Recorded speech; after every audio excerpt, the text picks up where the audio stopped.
దూసుకు వస్తున్న మంతా తుఫాన్ ఆంధ్రప్రదేశ్కి తప్పని ముప్పు. అధైర్యపడొద్దు, అన్నదాతకు అండగా ఉంటాం, ప్రతి ధాన్యం గింజను కొనుగోలు చేస్తాం. మంత్రి సుభాష్.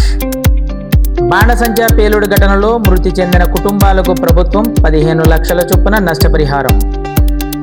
గంగవరంలో మెగా ఉచిత వైద్య శిబిరాన్ని ప్రారంభించిన మంత్రి సుభాష్. కోటి సంతకాల సేకరణ కార్యక్రమంలో పాల్గొన్న పిల్లి సూర్యప్రకాష్. ద్రాక్షారామం భీమేశ్వరాలయానికి కంప్యూటర్ల బహుకరణ. డిసెంబర్ 10న టెట్ పరీక్ష. గొల్లపాలెం పోలీస్ స్టేషన్ను తనిఖీ చేసిన కాకినాడ జిల్లా ఎస్పీ బిందు మాధవ్. నకిలీ మద్యం విక్రయిస్తే కఠిన చర్యలు. ఏపీ ఎక్సైజ్ సురక్ష యాప్తో నకిలీ మద్యానికి చెక్. మంత్రి వాసంశెట్టి సుభాష్. ఆగ్నేయ బంగాళాఖాతంలో ఏర్పడిన అల్పపీడనం గడిచిన 3 గంటల్లో పశ్చిమ వాయువ్య దిశగా కదిలిందని ఏపీఎస్డీఎంఏ తెలిపింది. రేపు బంగాళాఖాతంలో వాయుగుండం ఏర్పడి ఆదివారం నాటికి తీవ్ర వాయుగుండంగా రూపాంతరం చెందుతుందని పేర్కొంది. దీని ప్రభావంతో రాష్ట్రంలోని పలు ప్రాంతాల్లో శని, ఆది, సోమవారాల్లో భారీ నుంచి అత్యంత భారీ వర్షాలు కురిసే అవకాశం ఉందని పేర్కొంది. ప్రజలు ఇంట్లో నుంచి బయటికి రావద్దని, అప్రమత్తంగా ఉండాలని సూచించింది. రాష్ట్రంలోని అన్నదాతలను ఆదుకునేందుకు కూటమి ప్రభుత్వం ఎల్లప్పుడూ ముందు ఉంటుందని రాష్ట్ర కార్మిక శాఖ మంత్రి వాసంశెట్టి సుభాష్ పేర్కొన్నారు. ఇటీవల కురిసిన భారీ వర్షాలు, గాలివానల కారణంగా రామచంద్రపురం అసెంబ్లీ నియోజకవర్గంలోని పలు మండలాల్లో పంటలు నీట మునిగి నేలమట్టమయ్యాయి. ఈ నేపథ్యంలో నియోజకవర్గంలోని పలు గ్రామాల్లో శుక్రవారం పంట పొలాలను మంత్రి సుభాష్, కూటమి పార్టీ సీనియర్ నాయకులు వాసంశెట్టి సత్యం, ఏఎంసీ చైర్మన్ అక్కల రిశ్వంతరాయ్, జనసేన పార్టీ ఇన్ఛార్జ్ పోలిశెట్టి చంద్రశేఖర్, వ్యవసాయ శాఖ అధికారులతో కలిసి పరిశీలించారు.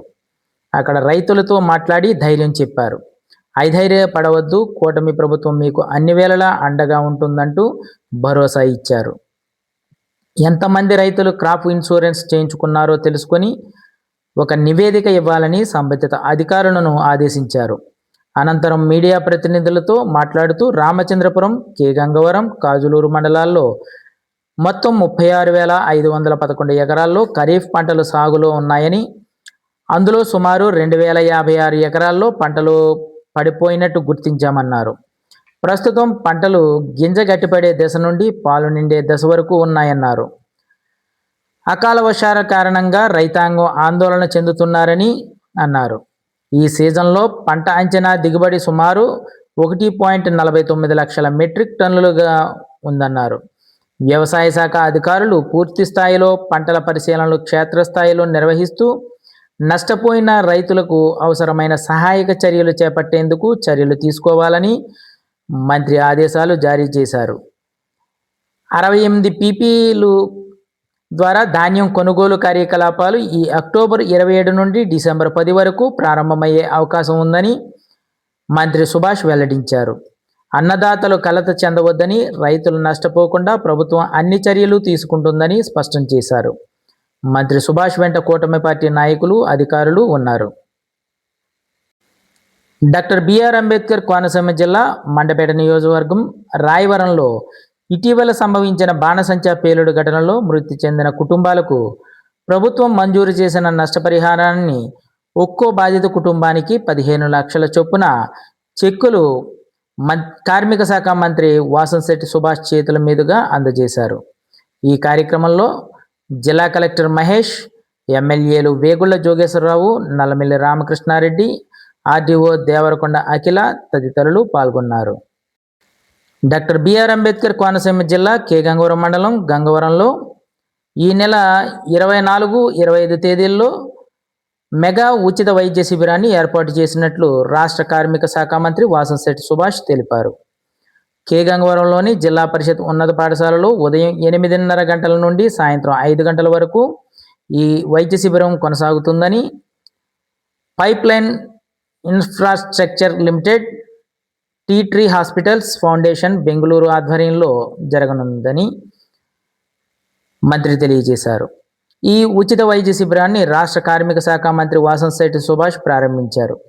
ఈ వైద్య శిబిరంలో అనుభవజ్ఞులైన వైద్యులు పాల్గొని వైద్య సేవలు అందిస్తారని, బీపీ, షుగర్, ఈఎన్టీ, మెడ, తల వైద్య పరీక్షలు, స్త్రీ వ్యాధుల నిపుణులు, గర్భాశయ క్యాన్సర్, రొమ్ము ఆరోగ్యం, బీపీ, బీఎస్సీ శిక్షణ, పురుషులకు ప్రోస్టేట్, ఇతర ఆరోగ్య పరీక్షలు, కంటి పరీక్షలు, ఉచిత కళ్ళజోళ్ళు, దంత పరీక్షలు, గమ్ వ్యాధుల అవగాహన, ఫిజియోథెరపీ, నొప్పులు తదితర సేవలు అందిస్తారని మంత్రి సుభాష్ అన్నారు. అలాగే ఉచిత రోగ నిర్ధారణ పరీక్షలు, CBC, RBC, blood group, ECG, digital X-ray, కళ్ళజోడుల పంపిణీ, మందులు ఉచితంగా అందిస్తారని తెలియజేశారు. అలాగే బీపీ, షుగర్, ఊబకాయం, క్యాన్సర్, మహిళా బాలల ఆరోగ్యం తదితర వ్యాధులపై అవగాహన కల్పిస్తారు. పూర్తిస్థాయి వైద్య పరికరాలు, మొబైల్ హాస్పిటల్ వాహనంతో సేవలు అందిస్తారని ఈ ఉచిత వైద్య శిబిరాన్ని కే గంగవరం, సచివాడ తదితర గ్రామ ప్రజలు సద్వినియోగం చేసుకోవాలని మంత్రి సుభాష్ తెలియజేశారు. వైఎస్ఆర్ కాంగ్రెస్ పార్టీ అధ్యక్షులు వైఎస్ జగన్మోహన్ రెడ్డి పిలుపు మేరకు ప్రభుత్వ మెడికల్ కాలేజీలను ప్రైవేటుపరం చేయాలన్న తెలుగుదేశం ప్రభుత్వం నిర్ణయాన్ని తీవ్రంగా ఖండిస్తూ ప్రజా ఉద్యమ కార్యాచరణను ప్రకటించింది. అందులో భాగంగా రామచంద్రపురం నియోజకవర్గ కోఆర్డినేటర్ పిల్లి సూర్యప్రకాష్ రామచంద్రపురం టౌన్, కమ్మవారి సావరం 19 వార్డులు కోటి సంతకాల సేకరణ కార్యక్రమంలో పాల్గొన్నారు. ఈ కార్యక్రమంలో పట్టణ అధ్యక్షులు Gadamsetti Sridhar, councillor Seetharamalakshmi, ward committee సభ్యులు, అనుబంధ విభాగాల అధ్యక్షులు, పార్టీ శ్రేణులు పాల్గొన్నారు. దక్షిణ కాశీ ద్రాక్షారామ శ్రీ మాణిక్యాంబ సమేత భీమేశ్వర స్వామి ఆలయానికి కార్తీక మాసం సందర్భంగా అదనపు కౌంటర్లను ఏర్పాటు చేశారు. ఈ కౌంటర్లకు అవసరమైన 2 కంప్యూటర్ల సిస్టమ్స్ను Karur Vysya bank Draksharama branch, 1 computer సిస్టమ్ను చైతన్య గోదావరి గ్రామీణ బ్యాంక్ గంగవరం బ్రాంచ్ ఆలయానికి విరాళంగా బహుకరించారు. దాతలు బ్యాంకర్లకు, బ్యాంక్ మేనేజర్లకు ఆలయ సహాయ కమిషనర్ ఈఓ అల్లు వెంకట దుర్గా భవానీ కృతజ్ఞతలు తెలియజేశారు. టీచర్ ఎలిజిబిలిటీ టెస్ట్ నిర్వహణకు నేటి నుండి అప్లికేషన్లు స్వీకరించనున్నారు. నవంబర్ 23 వరకు ఈ ప్రక్రియ కొనసాగనుంది. ఈ మేరకు ఇవాళ నోటిఫికేషన్ విడుదల కానుందని టెట్ కన్వీనర్ కృష్ణారెడ్డి తెలియజేశారు. డిసెంబర్ 3 నుంచి హాల్ టికెట్లు డౌన్లోడ్ చేసుకోవచ్చని, డిసెంబర్ 10న ఉదయం 9:30 నుండి 12 గంటల వరకు, మధ్యాహ్నం 2:30 నుండి 5 గంటల వరకు సెషన్ 1, సెషన్ 2 పరీక్షలు జరగనున్నాయని, జనవరి 19న ఫలితాలు వెలువడనున్నాయని ఆయన ప్రకటించారు. వార్షిక తనిఖీలలో భాగంగా గురువారం కాకినాడ జిల్లా ఎస్పీ పిజి బిందు మాధవ్ గొల్లపాలెం పోలీస్ స్టేషన్ను సందర్శించి తనిఖీ చేశారు. ఈ సందర్భంగా ఆయన విలేకరులతో మాట్లాడుతూ స్టేషన్లోని క్రైమ్ రికార్డులు అన్నీ తనిఖీ చేయడంతో పాటు స్టేషన్లో మెయింటెనింగ్ చేయవలసిన రికార్డులన్నీ పరిశీలించి అప్ టు డేట్గా ఉన్నాయా లేదా అనే విషయాలను తనిఖీ చేస్తూ సిబ్బందికి తగు సూచనలు, సలహాలు ఇవ్వడం జరిగిందన్నారు. స్టేషన్లోని మెన్ సిబ్బందితో కలిసి ఇంటరాక్ట్ అయ్యి వారి సమస్యలను, గ్రామ మహిళా సంరక్షణ కార్యదర్శుల సమస్యలను తెలుసుకున్నామని, వీటిని నివృత్తి చేయడానికి చర్యలు తీసుకోవడం జరుగుతుందన్నారు. ఈ ఏరియాలో ప్రమాదాలు ఎక్కువగా జరుగుతున్నాయి కాబట్టి క్రైమ్ రేటు తగ్గించేలాగా చర్యలు తీసుకోవాలని స్టేషన్ హౌస్ ఆఫీసర్కు చెప్పినట్లు తెలియజేశారు. పోలీస్ స్టేషన్ నూతన భవన నిర్మాణానికి స్థలం కేటాయించడం జరిగిందని, బడ్జెట్ కోసం ప్రపోజల్ పంపించామని, వచ్చిన వెంటనే భవన నిర్మాణం చేపట్టడం జరుగుతుందన్నారు. స్టేషన్ రికార్డులు, సిబ్బంది పనితీరు పట్ల సంతృప్తి చెందిన SP Bindu Madhav station SI M Mohan కుమార్ను అభినందించారు.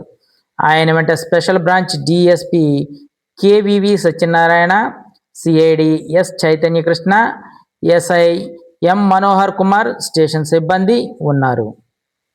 నకిలీ మద్యాన్ని విక్రయిస్తే ఏమాత్రం ఉపేక్షించేది లేదని, కూటమి ప్రభుత్వం రాష్ట్ర ప్రజలకు నాణ్యమైన మద్యాన్ని సరఫరా చేస్తుందని రాష్ట్ర కార్మిక శాఖ మంత్రి వాసంశెట్టి సుభాష్ స్పష్టం చేశారు. శుక్రవారం సాయంత్రం ఆయన రామచంద్రపురంలో బస్టాండ్ సమీపంలోని ఆర్ఆర్ వైన్స్ షాపును పరిశీలించారు. ఈ సందర్భంగా మంత్రి మాట్లాడుతూ రాష్ట్రంలో కూటమి ప్రభుత్వం అధికారంలోకి వచ్చిన తర్వాత ప్రత్యేక మద్యం విధానాన్ని తీసుకువచ్చి నాణ్యమైన మద్యాన్ని అందుబాటులోకి తెచ్చిందన్నారు. ముఖ్యంగా అక్రమ మద్యం అమ్మకాలను అరికట్టేందుకు, నాణ్యతను తెలుసుకునేందుకు ప్రభుత్వం ఏపీ ఎక్సైజ్ సురక్ష యాప్ను రూపొందించిందని తెలియజేశారు. మద్యాన్ని కొనుగోలు చేసే ప్రతి ఒక్కరూ తప్పనిసరిగా ఈ బాటిల్పై ఉన్న క్యూఆర్ కోడ్ను ఈ యాప్ ద్వారా స్కాన్ చేసి తాము కొనుగోలు చేసేది నకిలీ మద్యమా లేక నాణ్యమైన మద్యమా అన్న విషయాన్ని తెలుసుకోవచ్చని మంత్రి వివరించారు. ఈ యాప్ వినియోగంపై ప్రతి గ్రామంలోనూ ప్రజలకు విధిగా అవగాహన కల్పించాలని ఆయన పిలుపునిచ్చారు. ప్రస్తుతం కూటమి ప్రభుత్వం సరఫరా చేస్తున్న నాణ్యమైన మద్యం వివరాలన్నీ ఏపీ ఎక్సైజ్ సురక్ష యాప్లో ఉంటాయని, మద్యం ఎక్కడ తయారైంది, ఎప్పుడు తయారైంది, ఏ కంపెనీకి చెందినది, ఎంత ధర వంటి అన్ని వివరాలు తెలుసుకోవచ్చని ఆయన తెలిపారు. తమ ప్రభుత్వం నకిలీ మద్యం తయారీ ఎక్కడా జరగకుండా, అలాంటి మద్యం అమ్మకాలు జరగకుండా పకడ్బందీగా చర్యలు తీసుకుంటుందని, అందులో భాగంగానే క్యూఆర్ కోడ్తో కూడిన యాప్ను అందుబాటులోకి తెచ్చిందని, అలాగే ప్లేస్టోర్లో కూడా యాప్ను డౌన్లోడ్ చేసుకుని తెలుసుకోవచ్చునని మంత్రి వివరించారు. మంత్రి సుభాష్ వెంట ఎక్సైజ్ సిఐ పి శ్రీనివాస్, ఎస్ఐలు, సిబ్బంది తదితరులు పాల్గొన్నారు. మండపేట గొల్లపుంత టిడ్కో అపార్ట్మెంట్ లబ్ధిదారులకు పెండింగ్లో ఉన్న బ్యాంకు రుణాలను వెంటనే మంజూరు చేయాలని మున్సిపల్ కమిషనర్ రంగారావు బ్యాంకర్లను కోరారు. గురువారం పట్టణంలోని వివిధ బ్యాంకుల అధికారులతో జరిగిన సమావేశంలో సిబిల్ స్కోర్ తక్కువగా ఉన్నవారు, వృద్ధులు వంటి వారికి వారి కుటుంబ సభ్యులను జాయింట్ హోల్డర్గా పరిగణించి రుణాలు మంజూరు చేయాలని సూచించారు. ఈ చర్యల ద్వారా అర్హులైన లబ్ధిదారులకు రుణాలు అందుతాయని ఆయన తెలియజేశారు.